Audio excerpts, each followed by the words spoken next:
Youhou. Un livre dont vous êtes le héros, défi fantastique, Ian Livingstone, La crypte du sorcier. Dans les entrailles de la Terre, le redoutable sorcier Rahazak a été ramené à la vie. Son but, réaliser ses rêves de mort et de tyrannie et asservir votre pays. Seule l'épée qu'il a depuis longtemps perdue est capable de mettre définitivement un terme à son existence. Une mission des plus redoutables vous attend donc. Trouver l'épée, triompher des forces démoniaques qui ne manqueront pas de se mettre en travers de votre chemin, et enfin affronter Rahazak lui-même. Pour parvenir à vos fins, n'oubliez pas qu'il vous faudra découvrir des talismans sans lesquels l'échec sera inéluctable. Et c'est pour ça que Yastromo nous a confié la mission d'arpenter les collines de la Lune à la recherche du lac perdu, dans le but de retrouver la lame maudite de Rahazak. Pour ça, nous avons affronté des gardiens, des mouches, des gobelins, des golems d'argile, des griffons, des caméléonides et encore d'autres créatures. Nous avons découvert la vallée au crâne, nous avons fouillé des marais, exploré des grottes et, bien sûr, chevauché à travers de moultes collines. Enfin, nous avons trouvé au paragraphe 339 le lac perdu. Nous avons vu Kul sortir de la brume sur un radeau, s'approcher de nous, un squelette maudit par la lame de Rahazak. Nous avons accepté sa lame qu'il nous a offert, nous transmettant ainsi la malédiction, et le libérant, devenant poussière devant nous. C'est sur ce point que nous nous sommes quittés dans la partie précédente. Il nous reste maintenant à retourner à la tour de Yastromo. Ceci est l'histoire du retour. 2 dés, un crayon et une gomme sont les seuls accessoires dont vous aurez besoin pour vivre cette aventure. Vous seul déciderez de la route à suivre, des risques à courir et des créatures à combattre. Bonne chance, ceci est un livre dont vous êtes le héros.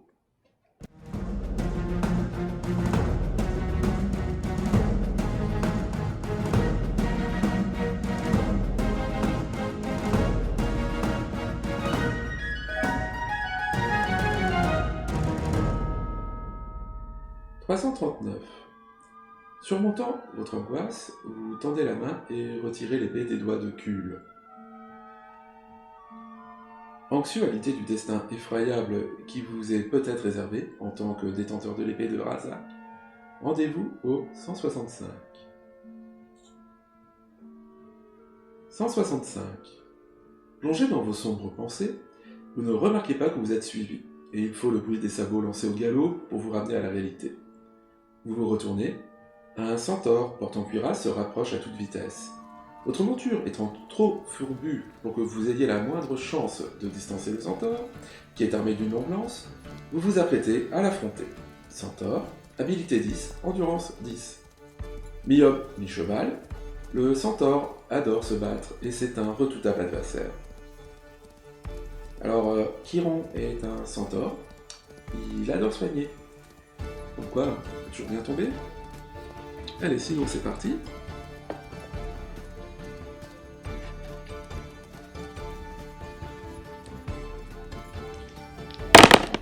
Trop bas.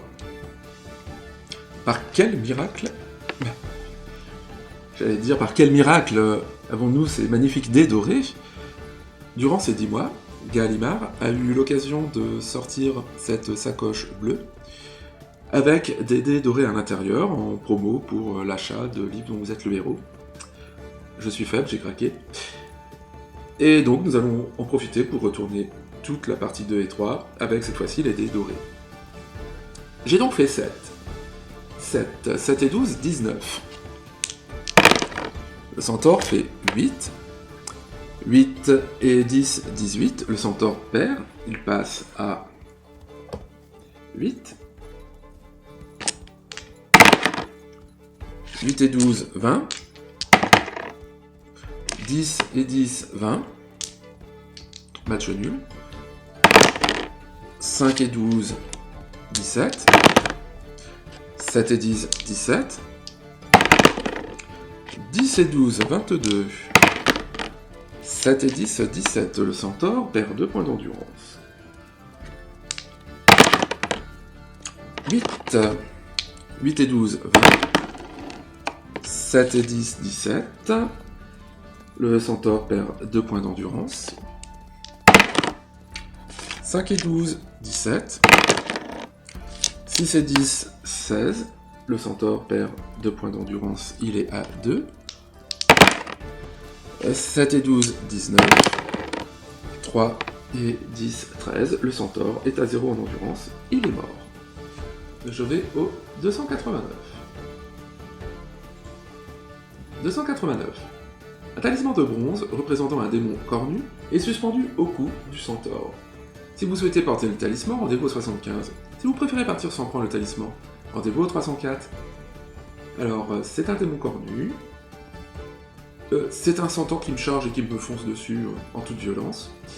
Non, je ne vais pas prendre le talisman. Je vais aller au 304.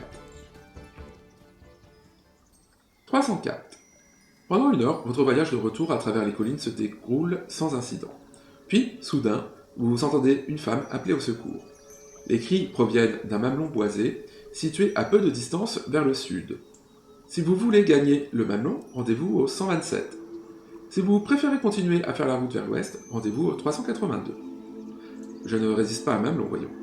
127. En arrivant près des arbres, vous découvrez d'où proviennent les appels à l'aide. Une jeune femme est pendue la tête en bas, la jambe droite serrée par un nœud coulant fixé à une haute branche. Ses mains étant liées derrière son dos, il lui est impossible de se libérer par ses propres moyens. Elle vous supplie de la descendre de son perchoir et vous promet en échange de guérir vos blessures. Si vous êtes disposé à trancher la corde qui la retient, rendez-vous au 258. Si vous préférez la laisser se débrouiller et poursuivre votre chemin, rendez-vous au 382. Là aussi, je ne vais pas résister au nœud coulant, ce magnifique double sens. 258. La femme est vite libérée et vous remercie d'être venu à son secours. Mais vous ne regagnez pas votre épée, trop d'aventuriers d'Alandia ont dans le passé payé de leur vie leur excès de confiance. Comprenant que vous vous méfiez d'un possible traquenard, la femme s'explique. Je m'appelle Jella et je suis un demi-elfe. Je fais mon apprentissage chez le mage Kovacs de Sengbis. C'est un guérisseur et il m'a envoyé dans les collines lui cueillir des herbes rares. Malheureusement, je suis tombé dans une embuscade de gobelins. Ils m'ont pris à peu près tout ce que je possédais, mais ont négligé mon bien le plus précieux, une boîte de poudre cicatrisante. Vous regardez Jella ouvrir une petite boîte en fer blanc et vous offrir une pincée de poudre brune. Si vous voulez avaler la poudre, rendez-vous au 48. Si vous préférez prendre congé de la femme et poursuivre votre voyage, rendez-vous au 382. Après le mamelon, après le nœud coulant, maintenant c'est la poupoudre. Très bien. Alors, bien on va la prendre, 48.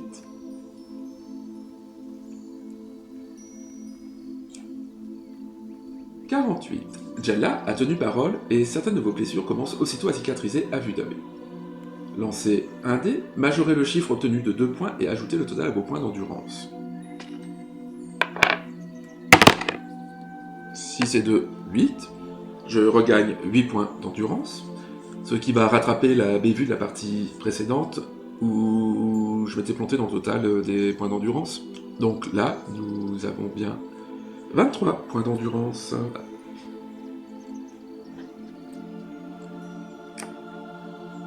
Vous informez rapidement Jella de votre mission et elle vous recommande d'être constamment sur vos gardes, les collines étant infestées de pierres vivantes. Vous la remerciez et vous lui faites vos adieux avant de diriger votre cheval vers l'ouest. Rendez-vous au 382. 382. La journée s'écoule vite et vous vous retrouvez bientôt chevauchant dans une étroite vallée qui serpente entre 2 rangées de collines, ce qui vous repose agréablement des sempiternelles montées et descentes. Néanmoins, dans les régions sauvages d'Alandia, le danger n'est jamais bien loin. Devant vous, au milieu de la vallée, se dresse soudain une brute monstrueuse, un colosse de près de 6 mètres de haut, vêtu de peau de bête crasseuse. Des quartiers de rocs sont empilés à côté du géant des montagnes qui vous interpelle, en vous menaçant de vous lapider si vous ne lui remettez pas 5 pièces d'or en paiement pour emprunter sa vallée. Qu'allez-vous faire? Lui remettre l'or qu'il réclame? Rendez-vous au 187? Jamais. L'affronter l'épée au poing? Rendez-vous au 118. Le contourner en montant à flanc de coteau? Rendez-vous au 153. Nous ne paierons pas, nous ne prendrons pas la fuite, nous allons combattre. 118. Vous dégainez votre épée, vous éperonez votre cheval, et vous foncez au galop sur le géant des montagnes. Avant que vous ne l'ayez atteint, celui-ci ramasse une énorme pierre et la jette sur vous de toutes ses forces. Lancez un dé, si vous obtenez 1 ou 2, rendez-vous au 374. Si vous obtenez 3 à 6, rendez-vous au 173.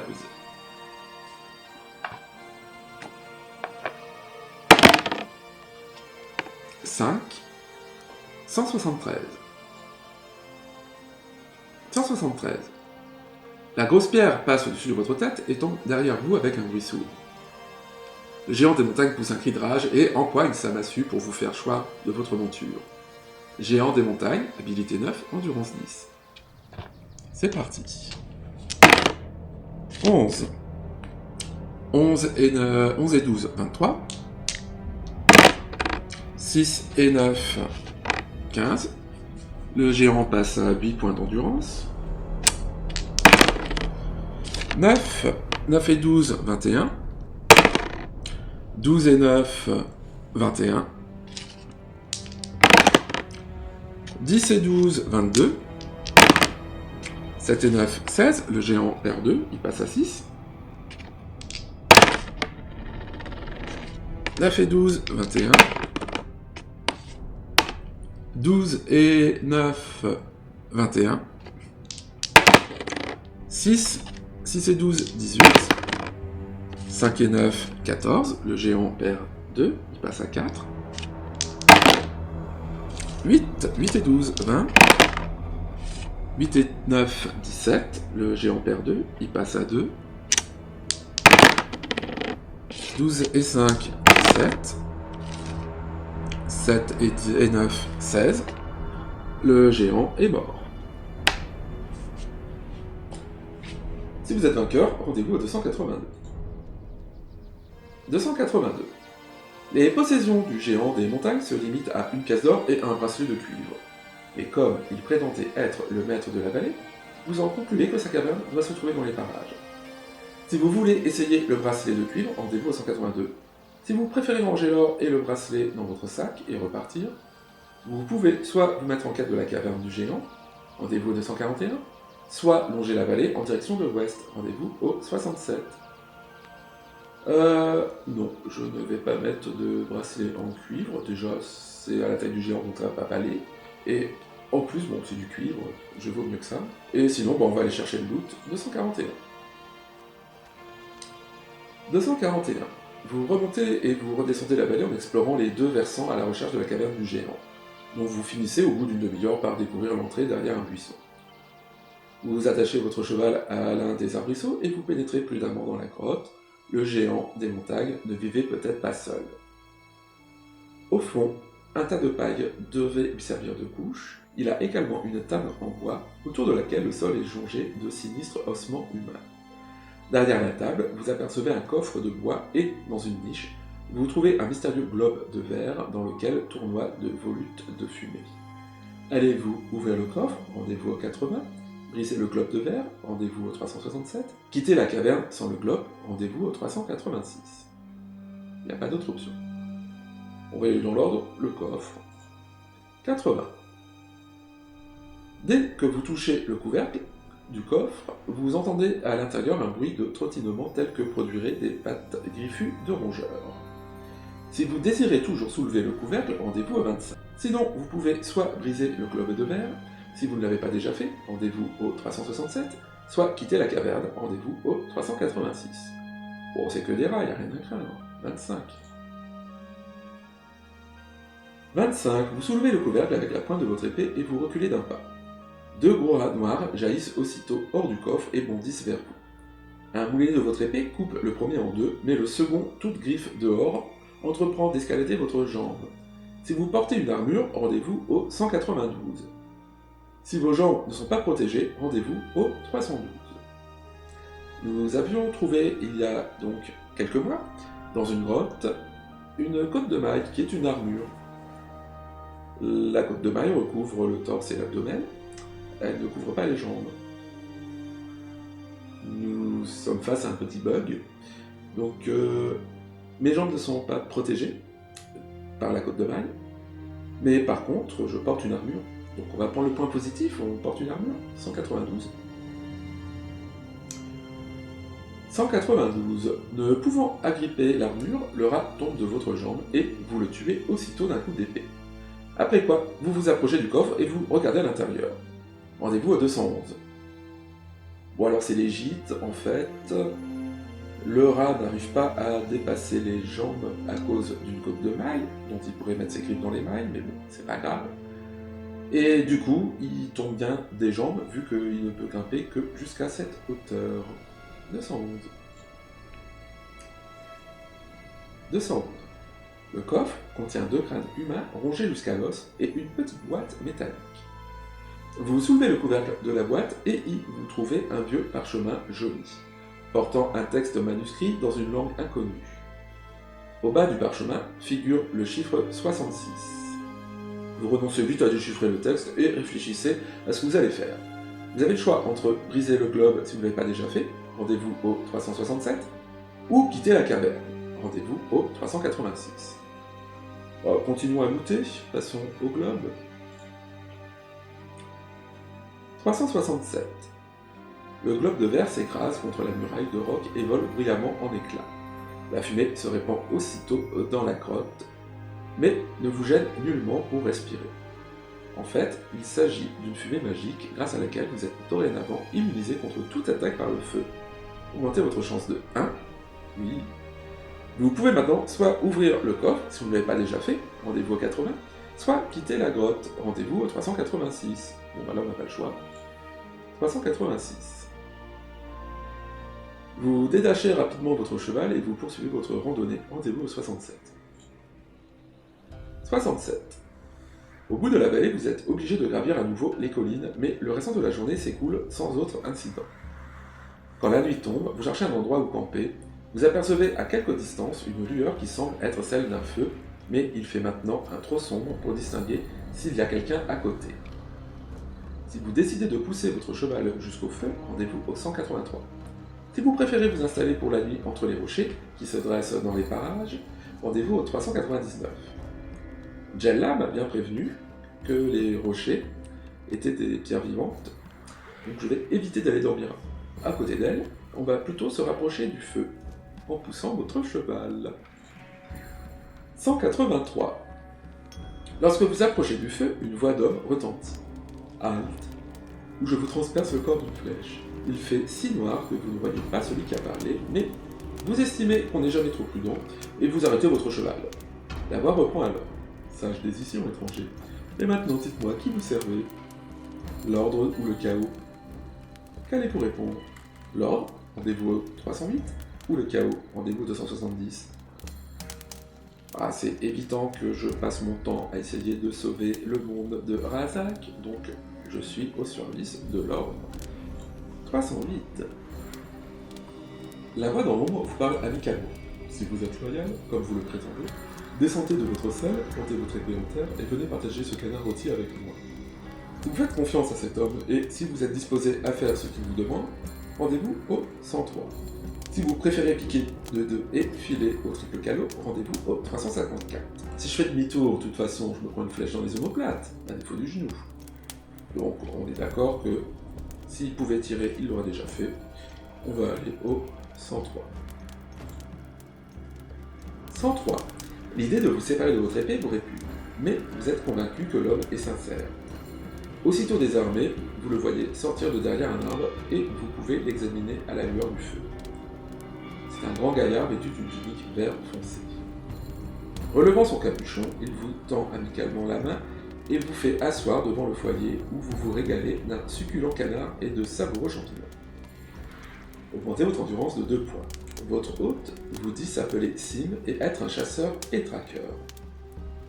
Il n'y a pas un être vivant que je ne sois capable de suivre à la trace et d'abattre, déclare-t-il, jovialement en s'essuyant la bouche d'un revers de main. Et vous, qu'est-ce qui vous amène dans ces collines perdues? Vous décidez de parler à Sim de Razak et de la menace qui pèse sur Alandia. Lorsque vous avez terminé, il vous regarde gravement et s'exclame. Et dire que j'ai failli vous loger une flèche dans le corps. Ça mérite un dédommagement. Je vous offre donc mes services. Mes talons pourront sûrement vous être utiles. Qu'en dites-vous? 103, vous découvrez un grand gaillard vêtu d'une tunique vert foncé. Estimant que Sim pourrait se révéler un allié précieux, vous acceptez sa proposition après une bonne nuit de sommeil. Vous montez tous deux à cheval et vous partez en direction de l'ouest. Sim prend la tête et choisit la voie la plus facile et la plus directe pour gagner la plaine. En fin d'après-midi, vous avez presque atteint la limite des collines lorsque Sim repère deux hommes tapis derrière des rochers à quelques distances de là. « Des montagnards sauvages », vous crie-t-il. « Ils s'imaginent que je ne les ai pas vus, et ils s'apprêtent à nous tomber dessus quand nous passerons devant eux. Vous avez envie d'exercer vos talents de duelliste, ou on fait un détour? Si vous désirez affronter les montagnards, rendez-vous au 196. Si vous préférez les éviter, rendez-vous au 327. Eh ben allez, on va les prendre par surprise. 196. 196. Vous continuez à chevaucher avec des involtures vers le gros rocher en faisant semblant de ne pas avoir remarqué les montagnards. Lorsque vous n'êtes plus qu'à une vingtaine de mètres d'eux, ils se dressent brusquement et vous décochent deux flèches avec leurs arcs rudimentaires. Comme vous vous attendiez à cette agression, vous vous baissez et les flèches passent au-dessus de vos têtes. Dégainant vos épées, vous chargez les deux montagnards qui courent en agitant furieusement leurs cassettes de pierre. Vous dirigez votre cheval vers le plus proche qui est vêtu de peau de bête. Montagnard sauvage, habilité 6, endurance 5. 6 et 12, ça fait 18, donc je dois faire 19 pour être sûr de gagner. Et comme j'ai 12, ça veut dire que je dois faire 7 minimum. 8. 8 et 12, 20. Il ne peut pas me battre, il passe à 3. 6 et 12, 18. 5 et 6, 11. Il perd, il passe à 1. 10 et 12, 22, il ne peut pas gagner, il est mort, il passe à 5. Si vous êtes vainqueur, rendez-vous au 200. 200, en regardant autour de vous, vous constatez que Sim s'est également débarrassé de son adversaire. Il trouve 8 flèches dans les carquois des montagnards et les glisse dans le sien avant que vous ne repreniez votre chevauchée vers l'ouest. Rendez-vous au 148. 148. Vous atteignez enfin l'ultime contrefort, au-delà duquel la plaine du vent s'étend à perte de vue. Vous y chevauchez jusqu'au crépuscule et vous passez la nuit paisible dans une hutte abandonnée sur la rive nord de la rivière d'Argent. Aux premières lueurs de l'aube, vous êtes de nouveau en selle et vous vous dirigez vers la tour de Jastromo. Vous arrivez à destination sur le coup de midi et aussitôt, la tour en vue, vous appelez joyeusement votre vieil ami. Mais personne ne vous répond. Et votre sourire s'efface rapidement de votre visage. Attachant votre monture à un buisson, vous longez le sentier qui conduit à la porte de Jastromo, en observant que ces plantations d'herbes officinales sont fanées, et que les broussailles hérissées de longues épines noires ont tout envahi, étouffant plantes et herbes. Un tel changement en quelques jours vous laisse perplexe. Vous sonnez la cloche de bronze, mais vous n'obtenez pas de réponse. Soudain, un corbeau s'envole de l'une des fenêtres de la tour et laisse tomber à vos pieds une feuille de papier. Vous la ramassez et vous lisez le message de Jastromo. Cher ami, navré de ne pas être là pour vous accueillir, toujours des dispositions à prendre. Si vous vous dirigez vers l'est, vous me trouverez dans une cabane en bois à l'orée de la forêt des ténèbres. Jastromo. Vous faites lire ce message à Sim et vous vous hâtez tous les deux de rejoindre vos chevaux. En faisant route vers l'est, vous demandez si Jastromo ne serait pas en danger. Lorsque vous avez longé la lisière de la forêt pendant un bon kilomètre, une voix sort d'entre les arbres et vous crie « Si vous cherchez Jastromo, je sais où il se trouve. Si vous voulez vous arrêter et voir de quoi il retourne, rendez-vous au 237. Si vous préférez continuer, rendez-vous au 68. Voyons voir de quoi il retourne, ce serait bien d'éviter un piège. » 237. Vous scrutez le sous-bois sans apercevoir personne. Soudain, la voix se fait à nouveau entendre. Inutile, vous ne pouvez pas me voir, car je suis invisible. Je suis un Suma, un esprit d'un autre plan magique. Les forces du chaos avec lesquelles vous êtes aux prises sont puissantes, et j'estime de mon devoir de vous aider. Les servants de Razak ont enlevé Jastromo dans la cabane et l'ont emmené dans la forêt pour l'immoler. Si vous traversez la forêt en direction du nord, vous le sauverez. On vous a tendu un piège dans la cabane. Je ne peux pas vous en dire plus pour l'instant, mais je suis autorisé à vous venir en aide encore une fois. Si vous avez besoin de moi, criez Suma 11. C'est mon numéro. Au revoir et bonne chance. Vous rappelez le Suma pour obtenir davantage de renseignements, mais il ne vous répond pas. Si vous êtes disposé à vous enfoncer dans la forêt en direction du nord, rendez-vous au 377. Si vous préférez continuer à chercher la cabane en bois, rendez-vous au 68. Alors, Suma 11, c'est un numéro, donc ça veut dire qu'à un moment, je vais peut-être devoir me rendre au paragraphe 11. Du coup, ça voudrait dire que Suma est mon allié. Du coup, je serais assez tenté de l'écouter et de faire ce qu'il dit. Toutefois, je peux me dire aussi que Yann Livingstone je pense que c'est un allié parce qu'il a un numéro. Et du coup, pensant que je pense que c'est un allié, pensant qu'il a un numéro, je ne pense pas qu'il y ait autant de réflexion derrière. Donc du coup, je vais suivre le Suma 11 et je vais aller au 377. 377. Vous vous retrouvez bientôt en pleine forêt, et comme tout le monde sait que celle-ci est peuplée de créatures malfaisantes, c'est en surveillant attentivement chacun des arbres qui vous entourent que vous poursuivez votre chemin. Vous atteignez rapidement l'orée d'une clairière dans laquelle vous découvrez le malheureux Gastromo, écartelé entre 4 piquets, au centre d'un pentacle tracé sur le sol. Une répugnante créature cornue, dont le gros corps informe et recouvert d'une gluante peau verte, tourne frénétiquement autour du pentacle. Incapable de vous maîtriser, vous appelez Gastromo qui relève la tête et déclare « Jamais l'arrivée d'un ami ne m'a causé autant de plaisir. Vite, prenez l'épée de Rahazak pour combattre son allié démoniaque. Comprenant que votre propre épée serait impuissante contre l'abominable Jinn, vous tirez celle de Rahazak pour l'affronter. Jinn. Habilité 6, endurance 6. Alors, au passage, 377, une répugnante créature tourne frénétiquement autour du pentacle. J'adore ce dessin. On a bien le côté répugnant, on a bien le côté clunant, avec en bonus derrière un pentacle satanique et Gastromo attaché, les 4 bras écartés. Et vraiment, c'est une autre époque. Les ligues de vertu ne sont pas passées par là pour demander la suppression de tout symbole démoniaque ou satanique. Je pense à toi, démonique Sutor. Sinon, Jinn, c'est parti. 8 et 12, 20. Même chose que tout à l'heure. Avec 12, il fait 18 maximum, donc il ne peut pas me battre. Il passe à 4. 6 et 12, 18. 10 et 6, 16. Il passe à 2. 10 et 12, 22. Il ne peut pas me battre. Il passe à 0. Il est mort. Je vais au 278.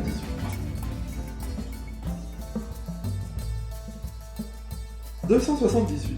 Lorsque le Jinn s'écroule, son corps commence aussitôt à se recroqueviller, crépitant et fumant jusqu'à ce qu'il n'en reste qu'une flaque de boue buante.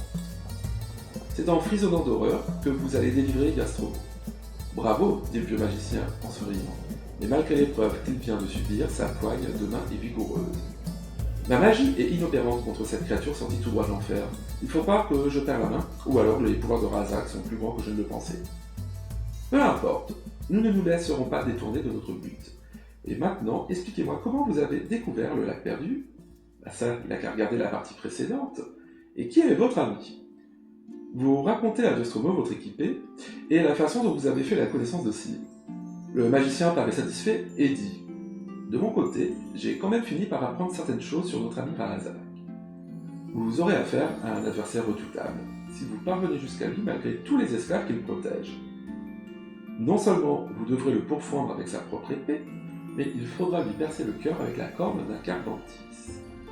D'après la légende, le carcantis est un animal très rare qui vit sous terre. Je ne suis pas certain qu'il existe réellement.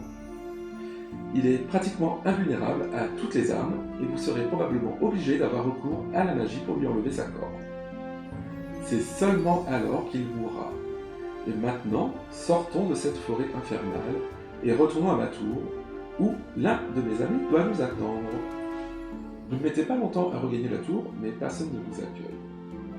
Bizarre, murmure Gastromo en fronçant les sourcils. Budron devrait être là, alors qu'il est.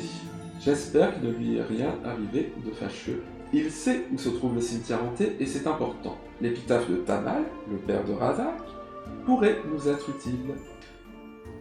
Je crois que le cimetière est situé quelque part entre Haut-de-Bout et Pont-de-Pierre, mais je ne suis pas sûr. Il vous donne le choix entre passer la nuit à la tour pour le cas où Budron arriverait le lendemain matin, rendez-vous au 341, ou partir tout de suite. rendez-vous au 157. Bon, on va prendre le temps quand même de se reposer. 341. La nuit tombe vite et bientôt, confortablement installé dans de bons fauteuils, vous écoutez Yastromo vous raconter de merveilleuses aventures. Après quoi, vous faites un dîner plantureux et vous allez vous coucher de bonne heure car vous sentez que vous aurez besoin de toutes vos forces. Au matin, vous vous éveillez tour à Gaillardi. Augmentez votre endurance de 2 points. Et pendant que vous empaquetez vos affaires, Yastromo regarde vos fioles de potions de guérison de façon qu'elles en contiennent 5 doses. Vous descendez l'escalier en collimation de la tour lorsque Yastromo vous dit « Je crains le pire pour ce pauvre Buteron. Il a dû lui arriver malheur. Habituellement, il est toujours de parole. J'espère que vous parviendrez à découvrir le cimetière hanté sans lui. Rendez-vous ensuite chez les nains de Pont-de-Pierre et demandez Bory. Il pourra vous faire gagner beaucoup de temps. » Sim et vous montez en selle et partez en direction de l'ouest en longeant la lisière de la forêt des ténèbres. Le début du voyage se passe sans incident, mais au bout d'une demi-heure, vous apercevez un sac de cuir suspendu par une corde à la branche d'un arbre. Si vous voulez vous arrêter et couper la corde pour prendre le sac, rendez-vous au 207. Si vous préférez passer votre chemin, rendez-vous au 37. Bon bah, clairement, c'est un piège. Sautons un piège là-dedans, 207. 207. Au moment où vous vous apprêtez à décrocher le sac, un cri perçant retentit et un énorme humanoïde velours, vêtu seulement d'une peau de bête autour des reins et portant un gros os en guise de massue, fend l'air en se balançant au bout d'une gamme. L'homme singe vous percute de plein fouet et vous videz vos étriers. Tentez votre chance. Si vous êtes chanceux, rendez-vous au 83. Si vous êtes malchanceux, rendez-vous au 219. Je déteste tenter ma chance. 3. Je perds un point de chance, et ensuite je réussis mon test de chance, donc je suis chanceux, je vais au 83. 83. Vous parvenez de justesse à ne pas lâcher votre épée en tombant et le combat s'engage immédiatement. Hop, singe. Habilité 8, endurance 7. Après le troisième assaut, rendez-vous au 254. Alors, si je tente ma chance sur une attaque réussie, je vais lui faire perdre un point de plus. Et du coup, en 3 assauts, je peux espérer le tuer. Sauf que l'option le tuer n'apparaît pas. Je dois forcément, après le troisième assaut, aller au 254. Donc c'est inutile de tenter ma chance contre cet adversaire. S'il fait 12, il est à 20. Donc si je fais 21, il ne peut pas me battre. Et avec 12 en habilité, donc si je fais 9 ou plus, c'est gagné pour moi automatiquement. 2 et 12, 14. 7 et 8, 15. Bah, je perds 2. Ça tombe bien, hein, je viens d'augmenter mon endurance au max. C'était le premier assaut. Deuxième assaut, 9 et 12, 21. Il ne peut pas me battre. Il passe à 5. C'était le deuxième assaut. Et enfin, le dernier assaut. 9 et 12, 21. Il ne peut pas me battre. Il passe à 3. C'était le troisième assaut. Donc je vais au 254. 254. Sim parvient enfin à porter un coup à votre adversaire sans risquer de vous blesser. Il plonge son couteau dans la gorge de l'homme singe qui s'effondre en émettant des gargouillements étranglés. Sim décroche alors le sac de cuir et vous y trouvez quelques pierres polies que vous pouvez empocher, si vous le désirez, avant de poursuivre votre chevauchée. Rendez-vous au 37. Oui, je réfléchissais si je les prends, et bon, on va les prendre bien sûr. 37. Lorsque vous avez traversé la rivière du Poisson-Chat, la forêt des ténèbres ne tarde pas à disparaître à l'horizon. La plaine païenne s'étend devant vous, et vous vous demandez si le cimetière est plus proche d'Haut-Debout ou de Pont-de-Pierre. Si vous optez pour Haut-Debout, rendez-vous au 95. Si vous préférez gagner Pont-de-Pierre, rendez-vous au 142. Alors, la suite de l'aventure, c'est à Pont-de-Pierre. Je dois y rejoindre le nain Bory. C'est Yostromo qui me l'a dit. Donc, on va plutôt aller lorgner du côté d'Haut-Debout, vu que on sera obligé de passer par le chemin pour la Pont-de-Pierre de toute façon. Donc c'est un 95 pour optimiser mes chances. 95. Vous chevauchez durant plusieurs heures sans trouver le cimetière. Au nord, un petit bois borde la rivière Rouge. À l'ouest, on aperçoit les toits du village de Haut-Debout. Allez-vous vous diriger vers le nord et le bois, 273, vers l'ouest et Haut-Debout, 63, Vers le nord-est et Pont de Pierre, 363. Alors ce serait cohérent que le cimetière soit à côté du village. En même temps, ce serait cohérent que le cimetière soit loin du village pour éviter les maladies ou les morts-vivants. Qu'est-ce qui est le plus cohérent? Éviter les maladies ou se rendre rapidement au cimetière? Éviter les maladies. Vers le nord et le bois, 273. 273. Vous arrivez vite à l'orée du bois, mais la vue ne porte pas loin sous les arbres. Vous dirigerez-vous vers l'intérieur du bois, rendez-vous 215, vers l'ouest et au debout, rendez-vous 63, vers le nord et Pont de Pierre, rendez-vous au 363.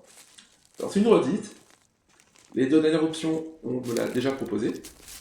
La seule nouveauté, c'est le 215, donc on va s'enfoncer, on est sur le bon chemin. 215. Peu après avoir pénétré dans le bois, vous arrivez à une clairière et vous êtes tout excité de voir qu'il s'agit d'un cimetière. Celui-ci est abandonné depuis longtemps. Herbes folles et graminées y foisonnent, couvrant presque les pierres tombales, brisées et envahies par la mousse. Vous tirez votre épée et vous vous approchez de la dalle la plus proche. Si vous portez une bague en os sur laquelle est gravé un crâne, rendez-vous au 139. Si vous ne portez pas cette bague, rendez-vous au 333. Alors, je porte cette bague, j'ai tué le gardien de la vallée des eaux, chopé la bague. Bah, du coup, 139. 139. Dès que vous pénétrez dans la clairière, il se produit une chose horrible. La terre autour des pierres tombales se met à bouger et, soudain, il en surgit un bras squelettique. C'est ensuite un crâne qui apparaît, puis un deuxième, et 6 squelettes finissent par se hisser hors de leur tombe. Chacun d'eux est armé d'une épée rouillée. Mis en branle par votre maudite bague, 3 d'entre eux s'avancent vers vous d'un pas saccadé, tandis que les 3 autres se dirigent vers Sim. Alors, on ne précise pas si on doit les affronter un par un ou si les 3 m'affrontent en même temps. Donc, je vais lancer une fois les dés pour moi, pour déterminer mon score d'attaque. Eux vont chacun lancer leurs dés pour déterminer leur score d'attaque. Si mon score d'attaque est supérieur au premier squelette que j'attaque, il va perdre 2. Je n'attaque qu'un squelette à la fois. Inversement, pour chaque squelette qui aura un score plus élevé, je vais perdre 2. Ce qui veut dire que si je fais 2 et que j'arrive à 14, et que les squelettes font 12 et arrivent donc à 18 et 17, les 3 l'emportent sur moi, je perds 6 points d'endurance d'un coup. Allez, c'est parti. Premier jet pour moi. Alors, 7 et 12, 19. Les squelettes ne peuvent pas me battre. 12 et 6, 18. Donc ils vont perdre 7 assauts. Le premier squelette passe à 3. Et on passe au deuxième assaut. 8 et 12, 20. Les squelettes ne peuvent à nouveau pas me battre. Donc c'est le premier squelette qui passe à 1. 10, 10 et 12, 22, même chose. Les 3 squelettes ne peuvent pas me battre. Le premier va passer à 0. Assaut suivant. Il reste 2 squelettes. J'attaque le deuxième. 8 et 12, 20. Les 2 squelettes ne peuvent pas battre mon score. Le deuxième squelette va passer à 4. Assaut suivant. 9 et 12, 21. Les 2 squelettes ne peuvent pas me battre. C'est donc le deuxième squelette qui va passer à 2. 5 et 12, 17. J'ai pour le deuxième squelette 7 et 6, 13.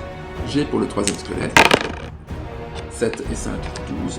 Les deux ont perdu, donc le deuxième squelette perd 2, il passe à 0. Il ne reste plus que le troisième squelette. Mano à mano, donc. 7 et 12, 19. Il ne peut pas me vaincre, il va passer à 4. 6 et 12, 18. Même chose, il ne peut pas me vaincre, il va passer à 2. 7 et 12, 19. Il ne peut toujours pas me battre, il va passer à 0. Si vous êtes vainqueur, rendez-vous au 290. 290. Sim manie l'épée aussi adroitement que vous, et il vient à bout de ces 3 squelettes sans trop de difficultés. Vous entreprenez de gratter la mousse qui recouvre les pierres tombales pour lire les inscriptions, et la troisième dalle vous livre ce que vous cherchez. L'épitaphe de Tamal Elle est rédigée en caractère ancien et dit « Si mon corps gît ici, je suis toujours vivant, car mon âme est mon fils et mon pouvoir est grand. Tamal, décédé en ce monde à l'âge de 108 ans. » Vous gravez l'épitaphe dans votre mémoire pendant que Sim examine les autres sépultures. Soudain, il vous hèle en criant qu'il aperçoit le bout d'une baguette d'argent dépassant du sol, et vous le rejoignez pour vous rendre compte par vous-même.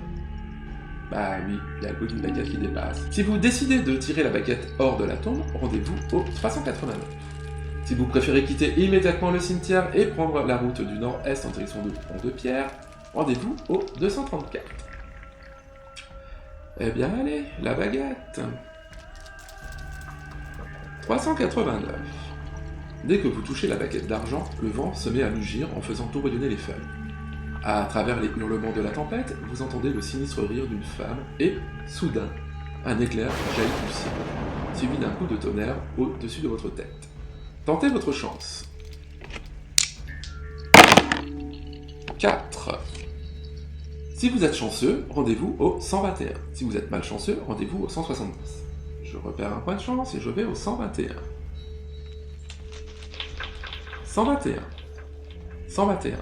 La foudre tombe sur un arbre voisin dont le tronc se fend en deux. De la fumée s'élève du bois carbonisé et vous vous estimez heureux de ne pas être blessé. Rendez-vous au 300.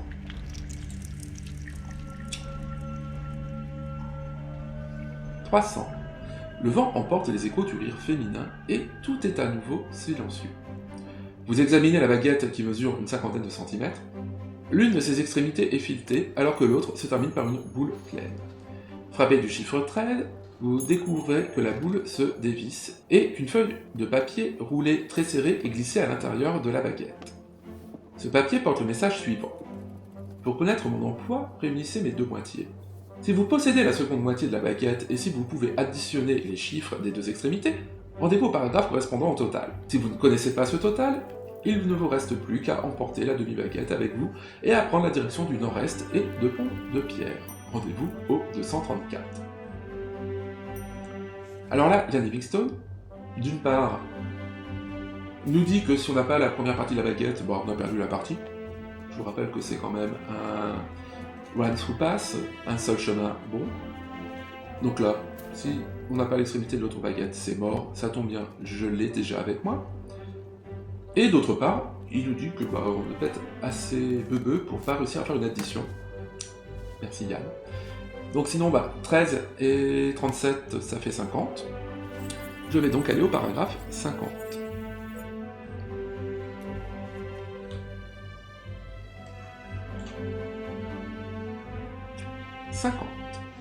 Après avoir vissé l'une sur l'autre, les deux moitiés de la baguette, vous tentez de découvrir si celle-ci possède des vertus magiques. Vous frappez le sol, mais rien ne se produit. Finalement, vous la dirigez vers un lapin qui passe par là, et vous voyez avec stupeur l'animal s'arrêter pile. En vous approchant de lui, vous constatez qu'il est totalement paralysé. Vous voilà en possession d'une baguette paralysante. Ajoutez un point de chance. Oui. Le moral au beau fixe, vous remontez à cheval, vous sortez du bois et vous vous dirigez vers le nord-est et Pont-de-Pierre. Rendez-vous au 234. On va aller au 234.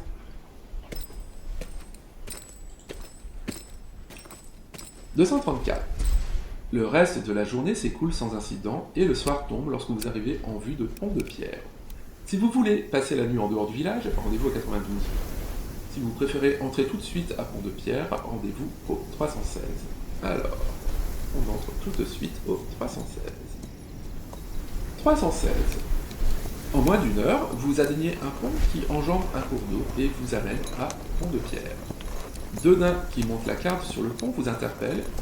Vous leur répondez que vous êtes un ami de Jastromo et que vous cherchez Bori. Du coup, leur attitude change du tout au tout. Devenus amicaux et causants, ils vous font traverser le village pour vous conduire à l'écurie dans laquelle habite Bori. Vous frappez à la porte et qui vous est ouverte par un nain souriant, bedonnant, doté de joues de piponne et d'une grande barbe. « Salut, dit-il jovialement, je suis Bori et vous devez être les amis de Jastromo. Entrez et servez-vous, le ragoût est tout chaud, je viens de le faire cuire.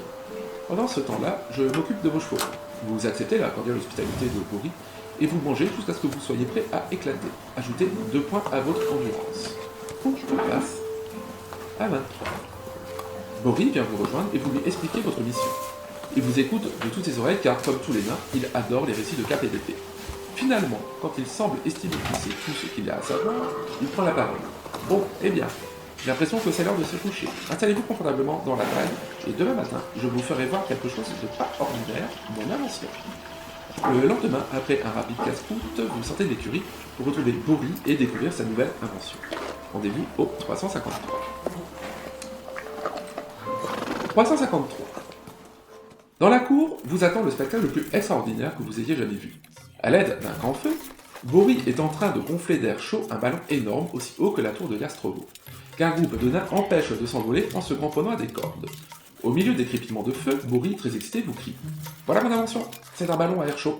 On y suspend un panier et la nacelle, dans laquelle on peut parcourir des distances considérables dans les airs. Poussé par les courants aériens et le vent, ce ballon est capable de survoler montagnes et lacs, mais j'ai l'impression que pour l'instant, le plus urgent est d'essayer de découvrir le Gargant. Si donc vous voulez bien monter à bord, nous allons décoller. Et si vous avez une idée de la direction à prendre, c'est le moment de le dire. Le vent soufflant au sud-est, j'espère que vous ne souhaitez pas aller vers l'ouest. » Émerveillé par ce prodigieux ballon, vous grimpez vite dans la nacelle. Boris ordonne aux nains de larguer les amarres, et le ballon s'élève rapidement et sans heurts. Au début, vous n'êtes pas très rassuré, mais la beauté du panorama et la douceur du vol vous détendent. Vous commencez bientôt à apprécier ce voyage silencieux. Du haut du ciel, les frondaisons de la forêt des ténèbres paraissent minuscules, et il semble incroyable qu'elles puissent receler autant de dangers. Alors, demande Boris, où va-t-on? Qu'allez-vous lui répondre? Eh bien, nous allons d'une lui répondre que c'est sûrement pas un ballon gonflable, la chose la plus extraordinaire qu'on ait jamais vue. Je vous rappelle qu'on a affronté des griffons, qu'on a eu un squelette sur un radeau qui nous a donné une épée maudite. Donc non, l'extraordinaire est ailleurs, car il est temps de faire une pause. Nous avons eu l'histoire du retour, et un peu plus. Et nous terminerons avec la dernière partie, la destination finale, le voyage vers Rahazak, et le dernier combat qui nous y attend. En attendant, amusez-vous bien, et à bientôt.